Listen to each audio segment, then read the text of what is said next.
Some call it the trial of the century. Michael Jackson, the king of pop, accused of child sex crimes. A new Netflix documentary series is shedding light on the infamous case, but there are a few things they missed. We're going through 6 major bombshells left out of the series. This is Scandal, presented by Law&Crime. I'm Gillespie.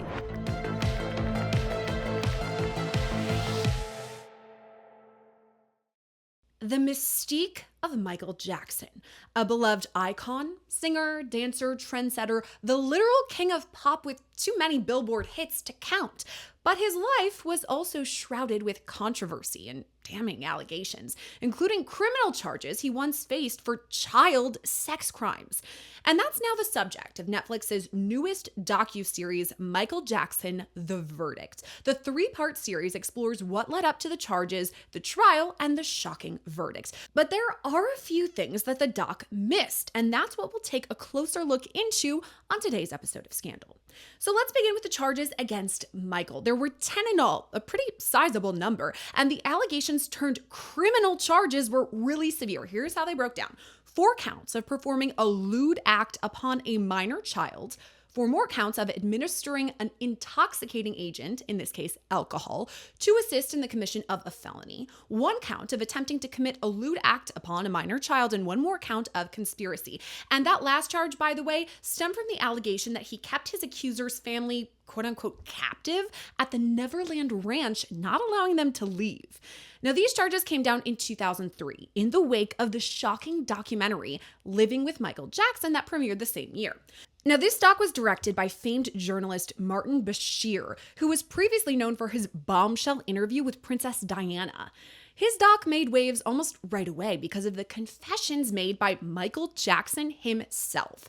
Not only did this documentary give a look into Michael's life, specifically what it was like to live at the Neverland Ranch, it also described a nighttime routine that many viewers found uncomfortable, to say the least. Michael Jackson admitted to sharing a bed with children and denied any wrongdoing. He said, quote, "Why can't you share your bed? That's the most loving thing to do, to share your bed with someone. It's very beautiful. It's not sexual. We sleep in the bed. We have hot milk. We have cookies. We watch movies." And here's where I have to introduce the Arvizo family. Michael Jackson came to know the family after the youngest son, Gavin, was diagnosed with cancer.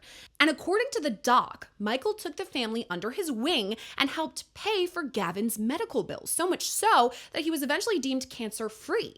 Now, Michael eventually invited the family to live at the Neverland Ranch, and from afar, it actually seemed like a fairy tale. But in reality, was it a nightmare? After the doc premiered, a lot of questions arose about Michael's treatment of Gavin Arvizo and other children. And that eventually led to police questioning Gavin, and he admitted that Michael Jackson had molested him. And that is where the criminal charges came from. Now, all of this was walked through in the Netflix docuseries, and it gives a more in-depth look at the lengthy trial and Gavin Arvizo's gripping testimony. But when it came time for a verdict, there was a major shock. The king of pop, Michael Jackson, was found not guilty on all counts. He was free to go. And I have to say, the doc was very well done. It was really in-depth. I learned a lot. But as I was sitting there watching it, I thought to myself, okay, there are a couple of things here missing. And here's where we, the Scandal Squad, is focusing on all of that. Now, to start, we have to talk about the baby on the balcony incident. If you were around in 2002, I know you remember this. And if you weren't, here's a quick refresher. I'm telling you, I wasn't even 10 years old at the time when this happened, and I remember it. Everyone was talking about it because it was so shocking. It happened on November 19th, 2002, when Michael was staying at the Hotel Adlon in Berlin, Germany. Now, he was there to accept a Lifetime Achievement Award, and there were fans crowding the outside of the hotel, screaming and cheering for him. But instead of just going to the balcony to wave and say, "Hey guys," instead he brought his youngest son, Prince Michael II, known by the nickname Blanket, to the balcony. And the backlash here was almost instantaneous. The video was all over the news, the photos all over the tabloids. Children's advocacy groups were everywhere calling for an investigation and maybe even charges for endangering the life of a child. But ultimately, German prosecutors found there was no wrongdoing, and Michael himself issued this statement. It said, quote, "I make no excuses for what happened. I got caught up in the excitement of the moment. I would never intentionally endanger the lives of my children." Even though Michael was never charged, the incident itself looked really questionable and caused huge backlash, but maybe even some reputational damage. Nothing, though, compared to what the sex crimes allegations caused, and that leads into the next bombshell that was left out of the Netflix doc: Wade Robson recanting his testimony. Now, before Gavin Arvizo came forward with the sex crimes allegations against Michael, there were already a slew of allegations. People found it strange that Michael was hanging out with kids and inviting some families to live at the Neverland Ranch. So, as a way to clear the air, the defense called some of these kids to testify, including, by the way, child star Macaulay Culkin, who then and now has repeatedly denied any allegations of wrongdoing at the hands of Michael Jackson. But one of the other kids that they called to testify was Wade Robson. And I say kid because he was a child when he met Michael, but when he testified, he was actually 22 years old. Wade's history is kind of similar to Gavin Arvizo's. He met Michael Jackson when he was just 5 years old, back when Michael was touring Australia, which is Wade's home country. Wade was then and is now an amazing dancer, so Michael took him under his wing. He later invited Wade and his family to live at the Neverland Ranch, and for a time, that's all it looked like happened. Wade testified in support of Michael Jackson's criminal defense, saying Jackson never touched him inappropriately, essentially rebutting what the prosecution was alleging. But here's what the Netflix doc left out. In 2013, a few years after Michael's death, Wade switched his tune. He filed legal action against Michael's estate, alleging he'd suffered a nervous breakdown following the trauma of abuse at the hands of Michael. In 2019, Wade and his family appeared in the HBO docuseries Leaving Neverland, where they detailed Michael's alleged grooming and sexual abuse of Wade.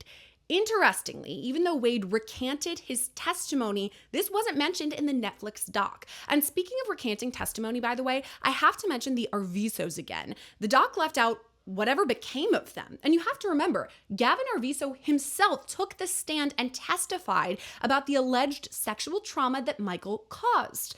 But it may have been this video that saved the defense. And Gavin was the one that asked him, "Could I call you Daddy?" And Michael said, "Of course." This video is recorded after the Martin Bashir doc came out, in which the Arvizo family basically said, Michael Jackson's great. He's taken us under his wing. He's helped us out. He's done nothing wrong. So when Gavin came forward with these allegations, this video was played in court basically to say, hey, were you lying then or are you lying now? And breaking his credibility, at least from the defense's point of view. Now, the Netflix doc also failed to include any allegations against Michael Jackson post the trial. Now, I already mentioned Wade and all of his allegations, but there were more made by a former child actor, James Safechuck. The latter came forward with those allegations in 2014, claiming he was groomed by Michael Jackson from 1988 to 1992. He alleged it took him so long to come forward because of the brainwashing all at the hands of Michael and the shame he experienced as a result. And by the way, he also appeared in that HBO documentary. And again, this is just me speculating here, and we're going to discuss it more in our interview, but is it possible that both Wade and James came forward when they did because at that point, Michael Jackson was already dead? And that's another thing the doc didn't touch on. Obviously, this happened after Michael was acquitted of the criminal charges, but he died just a few short years later, and there were criminal charges involved with his death. Michael Jackson was 50 years old when he died on June 25th, 2009. He was just about to go on the This Is It tour in a couple of weeks when he was found dead at his Holmby Hills mansion in Los Angeles. An autopsy later determined Michael died of acute propofol intoxication after his personal doctor, Conrad Murray, provided him with multiple sedatives. This ended in a criminal trial of its own, with Dr. Conrad Murray being found guilty of manslaughter in November 2011. He was sentenced to the max of 4 years in prison, but served only 2 years and was released in 2013 for overcrowding and good behavior. And that brings you up to date, everything the doc covered and what it didn't. But I want to take a closer look with a professional. So let's bring on one of my all-time favorite guests. It's former federal prosecutor Nima Rahmani. Nima, as always, thank you for coming on Scandal. It's so good to see you. You're joining us from California, where the trial happened. And were you actually there during the time of the trial? I was, Sierra, and this is one of the biggest trials in really Southern California history. Now, the only thing preventing it from being bigger was the fact that it wasn't televised. But this was really up there, maybe just a notch below O.J. Simpson, but in terms of trials of the century, it really doesn't get much bigger than this. Yeah, and I tend to agree with you too. I mean, we just covered the P. Diddy case. I had you on all the time, and it was huge. But if it would have been televised, I think it would have been like Johnny Depp, Amber Heard. And the same for this situation with Michael Jackson. So many people were following it, even though it wasn't televised. It was huge because it's the king of pop. And I guess that kind of leads into my next question. At the time, were you surprised that any charges, criminal charges, were brought against him? I wasn't surprised because these rumors were circulating for really more than a decade, right? And you have a very aggressive district attorney in Santa Barbara that wanted to go after Michael Jackson, really wanted to go after him earlier from the 1993 incident. So when you had victims who came forward, I think there was pressure on him to act because people were asking, like, look, and look, I'm sure there are a lot of people watching Scandal who are Michael Jackson super fans, so don't hate me in the comments, but I think everyone would Yeah. agree at a minimum what he was doing was creepy, right? He's admitting to sleeping in the same bed as these young boys. So there was a lot of smoke there. Add, complaining victims, an aggressive DA. It really had the makings of a prosecution, which is exactly what happened here. And I think it's tricky, right? Because you mentioned this. Everyone loves Michael Jackson's music. Let me say that specifically, the music. I mean, it's really hard to say he doesn't have hits. Every Halloween, I'm listening to Thriller. Like, amazing performer. I don't think that anybody could say that he's not. But then, as you pointed out, when we pair that with his personal life and just the changes, even physically, it was jarring at the very least. And then this Martin Bashir documentary comes out where Michael Jackson's on cam saying, yeah, I sleep in bed with kids. Like, it's not a big deal. Why are you making it sexual? I mean, do you think that really spurred this investigation and put it into overdrive? I do, Sierra. It's really that documentary, right? And we know the power of a documentary. I mean, we've seen it time and time again, right? It can be R. Kelly, Britney Spears, I mean, there's so many examples where it can really change the course of a legal case. The Menendez brothers, right? So now Yeah. you have this bright light that's shined on Michael Jackson's estate, Neverland. He's there with young boys. Again, at a minimum, it's strange, right? Then you have DCFS, which are the social workers here in LA. They're getting involved, right? Now, ultimately, they ended up not pursuing a dependency case and taking Michael Jackson's kids away from him or taking the alleged victims from their parents. But all of a sudden, everyone's talking about it. And Sierra, you and I have talked about this before. Every prosecutor in this country is either elected or appointed by someone who is. So that type of attention and public outcry can really affect a legal case, which is what we saw here. Yeah, and I want to talk about the case too because prosecutors felt that they had enough evidence obviously to bring the charges. They took it to trial. They came, it was multiple week-long trial where they called, witness testimony after witness. They really brought all that they could do. And I'm wondering, obviously it didn't turn out to be enough, but how do you think the prosecution did in terms of the trial? I think they did the best they could with the hand that they were dealt, right? These cases, Sierra, they often come down to likability and credibility, right? When you're talking about sex abuse, because look, it happens behind closed doors. There's no smoking gun evidence, right? Where you have a recording, and here they really didn't have any forensic evidence. They were really relying on the testimony of the kids and their parents, the alleged victims here. But the problem was there were significant credibility issues, and I'm sure we're going to get into it. And I think what the defense did a good job doing is really sort of painting a picture of people who have changed their story, who have lied. Their timelines at best were inconsistent. At worst, they were outright lies. And they'd filed other claims before. So they really did a good job making the prosecution's witnesses seem like they were scammers or they were shakedown artists.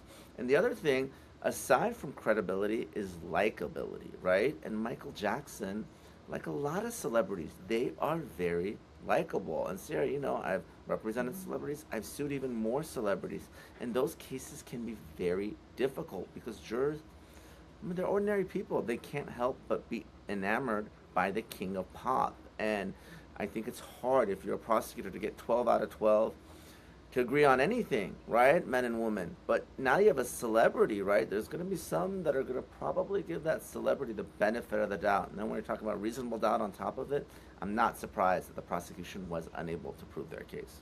Yeah, when you're talking about a celebrity, I mean, Michael Jackson was everywhere, whether it's MTV and people are watching him, in their living room, in their bedroom, whether it's the radio and, people listen to like music when they're in the shower. Michael Jackson is with all these people everywhere. They feel like they know him, they know his songs. And I mean, we've heard about people getting starstruck if this is this likable man in the courtroom and they're like, wait, he couldn't have done all of these terrible things. And then you brought up the defense. This I think they did a really good job of kind of making the jurors question the witnesses. So, of course, we have this young man, Gavin Arvizo, who goes up on the stand, harrowing testimony. I'm sure I wasn't in the courtroom, obviously, it wasn't recorded, but we have that testimony. But at the same time, the defense comes forward with this video from the Arvizo family that was recorded prior to any of these allegations coming to light. And basically, they're saying Michael Jackson is like a father. He opened his home to us. He's this great guy. So that, to me, I really think that they did a good job of poking holes in the testimony when they were like, hey, we got this video saying you love Michael Jackson.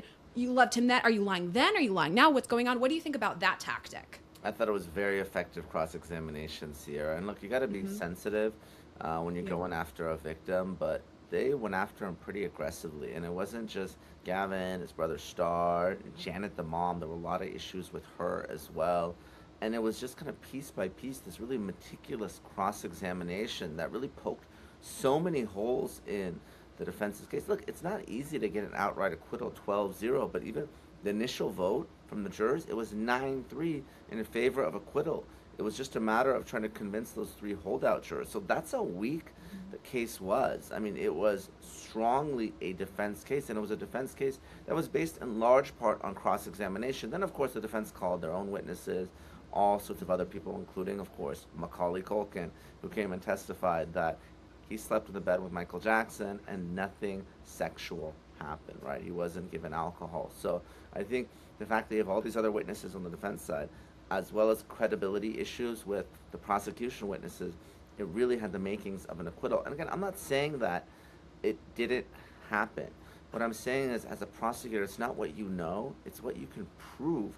And if you're relying on the testimony of victims and their parents, and there's credibility issues, you better corroborate that testimony with some sort of independent evidence.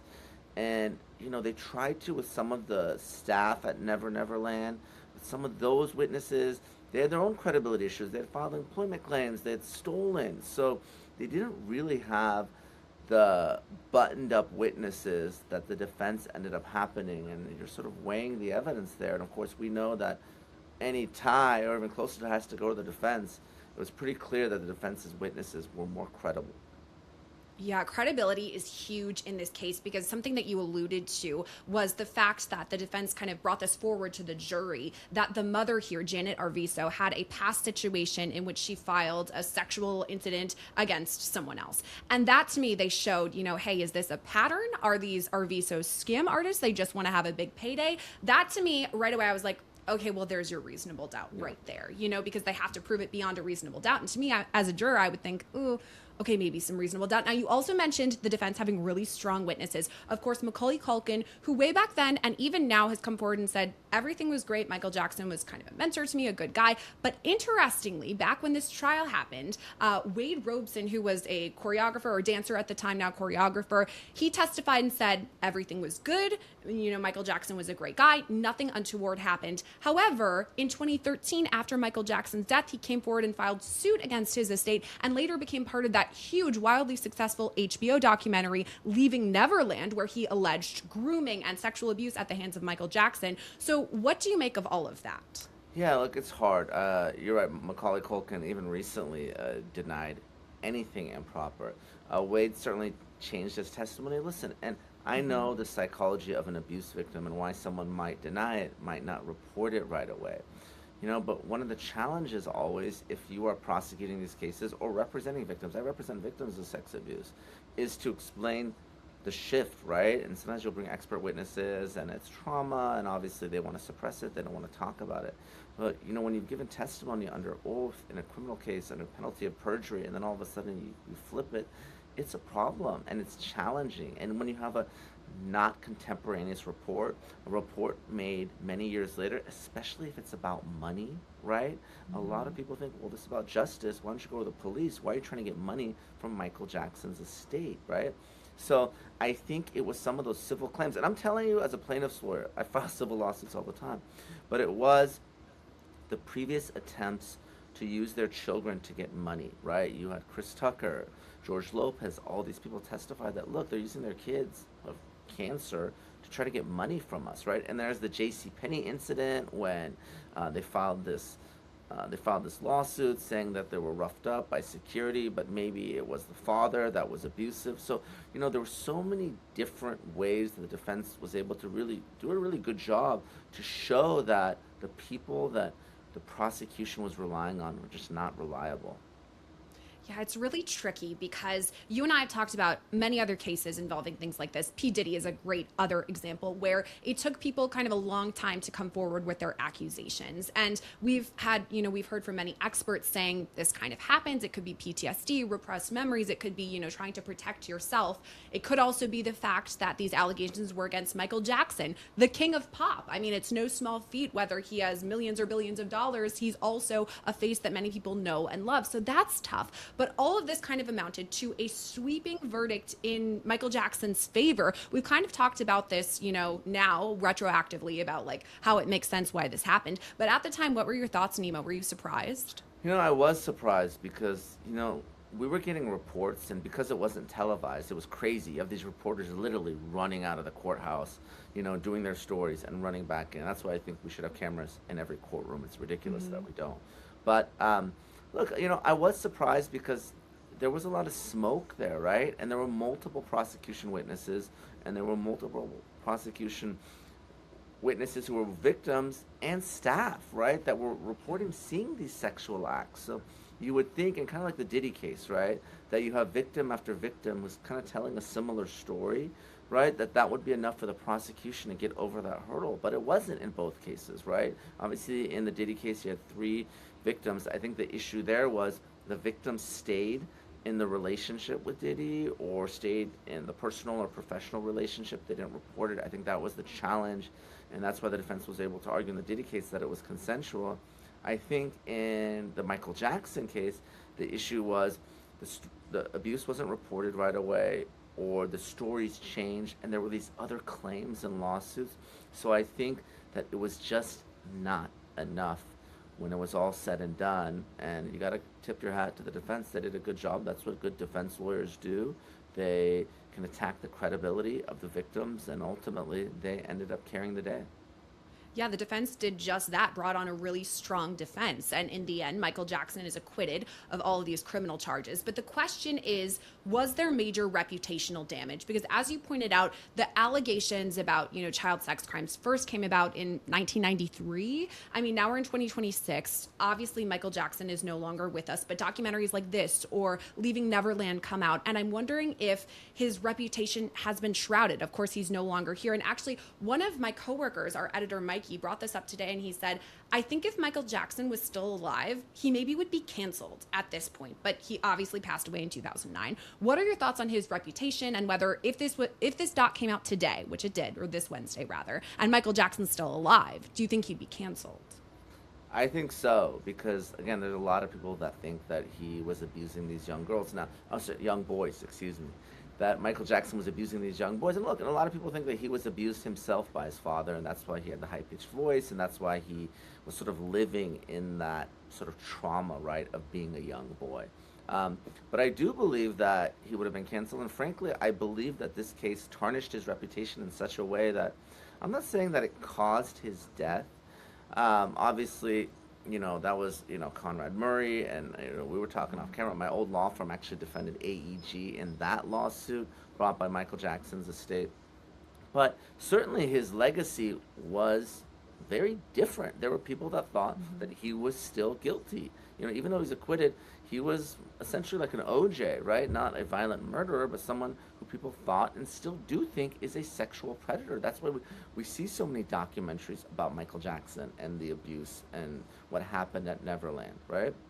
So I do think that it contributed to his downfall, personally and professionally. Obviously, he ended up needing prescription drugs, propofol, just to go to sleep. The 1993 settlement ended up coming out to light that he paid someone more than $20 million, right, Oh my to God. settle it.